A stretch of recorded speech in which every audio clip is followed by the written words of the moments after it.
Hi, my name is Anthony, aka Vooch. And I'm his wife, Angie. And this is the Slow to Speak with Vooch podcast. At different times in our lives, we are faced with loss of different kinds, whether the loss of someone we love or something we hold dear to us. When supporting the griever, it is hard to know what to say or what to do. Well, I'm excited for this season on Slow to Speak with Vooch podcast. My wife, Angie, and I will be discussing some suggested etiquettes when supporting a griever. Over the past 10 years, I have experienced so many losses: family and relative losses, friend losses, job losses, and health loss. Experiencing loss upon loss to me felt like a wave of water that just kept hitting my face to the point of leaving me breathless. In my experience with losses, I found that many were unaware of the proper etiquettes to use when supporting the grieving. So I was encouraged by a friend to write down my experiences. This led to family, friends, and me to write a book called Suggested Etiquettes for the Grieving. These suggestions are only a framework of ways to consider when supporting a person grieving any loss. These following podcasts are going to be with the authors of the book, so please enjoy.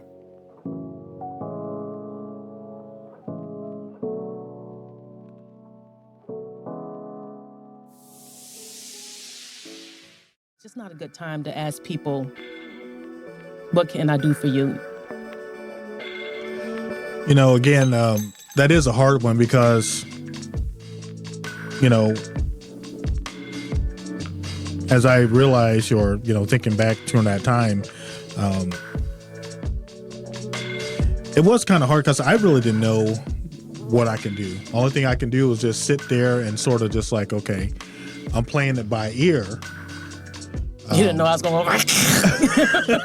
Get away from me. Well, I knew, we had to, get up there. We had to do some things, but you just don't know exactly what, So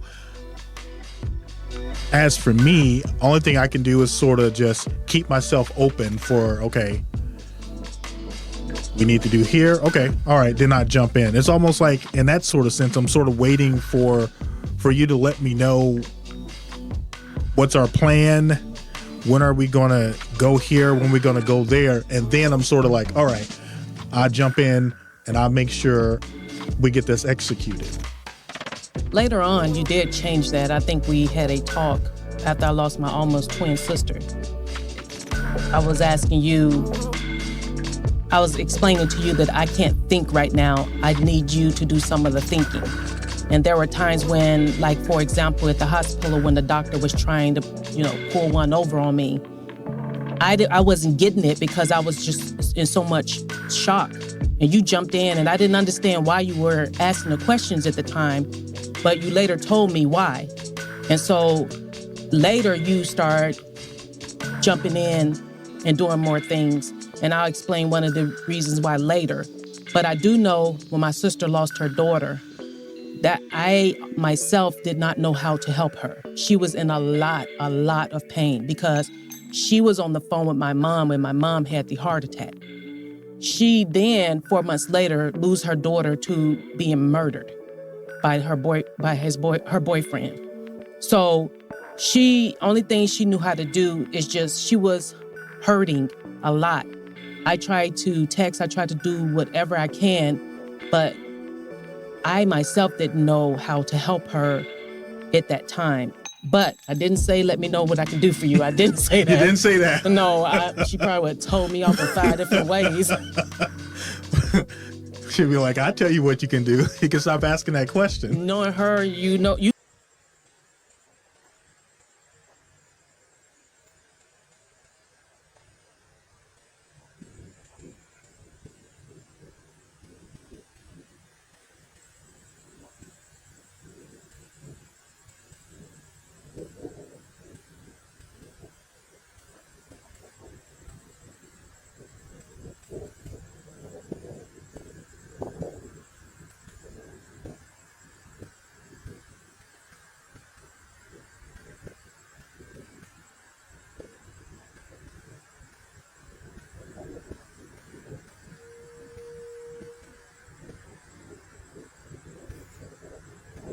You know her. She would have told you off in 5 different ways. She was very creative. Now, in the book, you talk about feeling numbness. Can you explain what you mean by that?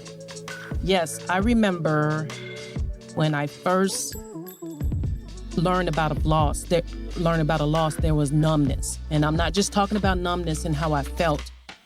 For me, it was like my extremities felt numb. My thought process, my ability to pray, it was just so many things that felt numb. And it was just hard for me to carry out simplistic tasks or daily tasks. I was just so physically and emotionally drained. There's this physical thing that happens that you can't explain. All of a sudden, I couldn't even spell the word if. I know that sounds crazy, but if. And I do remember when I lost my older sister, I remember working at this place and one of the coworkers kept on getting on me about how I was using words. I remember that. You were talking about that. Right. She knew I was grieving, but she didn't care about that. She cared more about how she looked and how she was looking. So she pretty much tried to embarrass me by saying, hey, you put this up here wrong, and then talking to everybody else around it. I had to put up a sign for an event I was planning, and she didn't like one of the words I used, so she went and took down the word off the sign. And at that time, I was just like, I'm about to put my hands on her, but it's just like No, Angie. I had to go to good Angie. Like some angel had to get on my shoulder on that one. But then she uses a word that I used incorrectly in a web.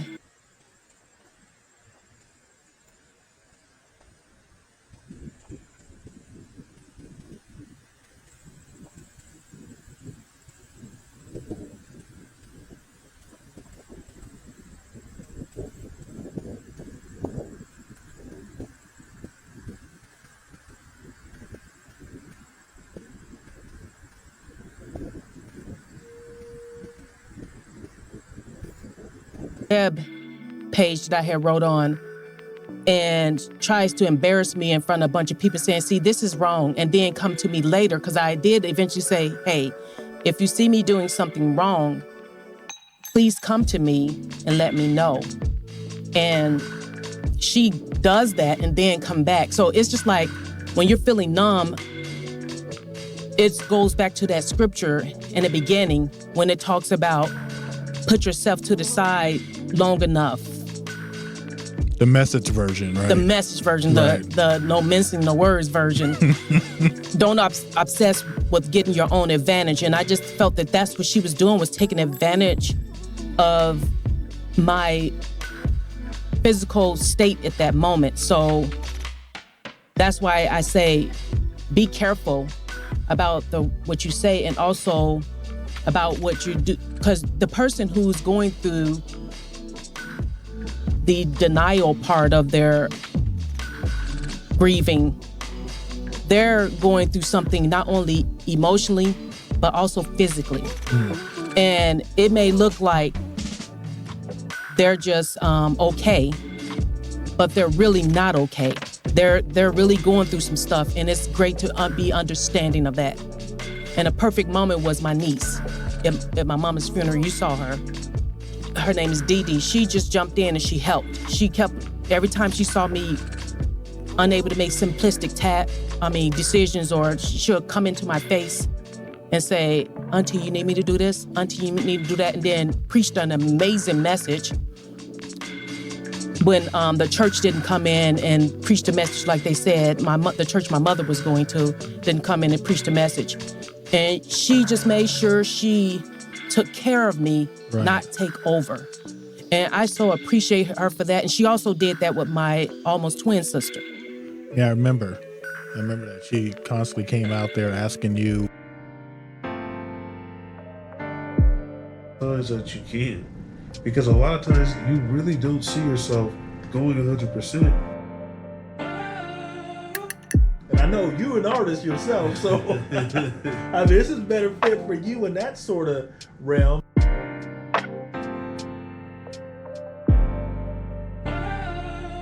I really love this, but what does that actually look like?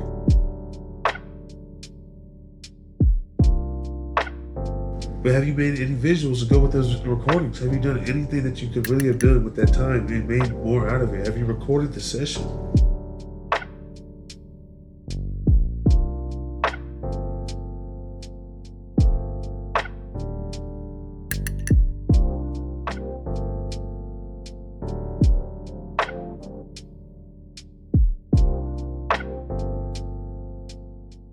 And you're like, hey, we got this. This is what we're going to do. Did you have any questions? Things like that.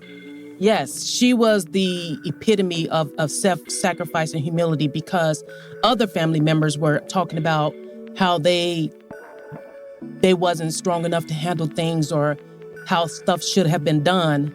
But she came in and she just kept coming into my view. And I hadn't seen her for a while. So it's like she just jumped in and came into my view. And not only me, she was also doing the same thing for my siblings. And so I so appreciate that, because I was so numb and so I could not remember words. I cannot believe I made it through. So when I told you in the last episode that a family member said I was snotty towards her, I'm sitting here trying to figure out, like, what are you talking about? I did what? Because I just remember feeling nothing at that time. Right. So, that has to be a hard thing to go through, especially while you're feeling this numbness. Everyone's sort of coming to you, looking to you for all the answers. And you're sort of like, I can't even think right now. Why are you asking me? You can also help out too. But, I guess on the other side, what would you say, to people on the other side of that, as far as like, family members who are coming to you, and they're like, hey, why aren't you doing it this way? Why aren't you doing it that way? Stay out of my way. No, I'm just kidding. That's a setup question there. No, I honestly thank God for allowing me to have that numbness at the time, to be honest, because had I been in my right mind, I probably would have not been as patient and gentle. So for family members, we have to understand that you have to come in to serve, not to be served.